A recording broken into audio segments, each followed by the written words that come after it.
МВР и директорот за јавна безбедност да бидат будни и да ги преземат сите потребни мерки за Македонија да има фер и демократски изборен процес.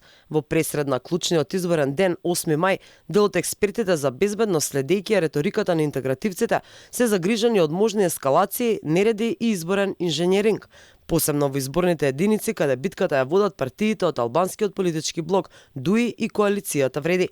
Поранешниот полициски началник Љубомир Ѓурчевски очекува ДУИ да прави притисоци и нереди за време на гласањето, па затоа според него надлежните од јавна безбедност треба спремни да ги дочекаат евентуалните ескалации. Посебно на директорот на Бирото за јавна безбедност и началниците на 8 сектори за внатрешни работи, како и помошниците на директорот во Бирото за јавна безбедност, кои што се надлежни за спроведување на овие безбедносни мерки за време на одржување на изборите, а министерот со неговите тимови од делот на внатрешната контрола и така натака да врши сериозен надзор на плановите и распоредувањето на полициските единици. Дека ДУИ нема намера да се замени лесно од власта, според Ѓурчевски потврдуваат и пораките кои партијата на Ахмети ги испрати по резултатите од првиот изборен круг на претседателските избори и калкулациите меѓу партиите за тоа кој ќе ја формира владата и со кого.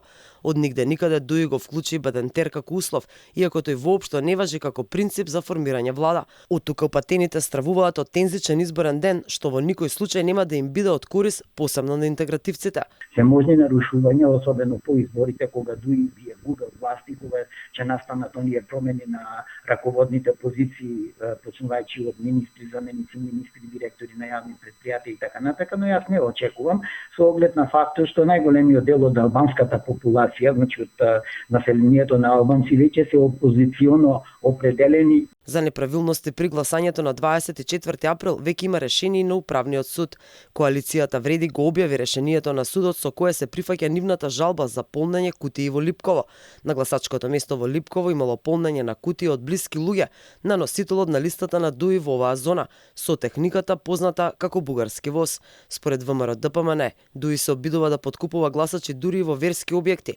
Функционери на ДУИ се забележани во Виница, Кочани, Берово, Делчево, каде во верски објекти со полицајци се обидуваат да подкупуваат гласачи.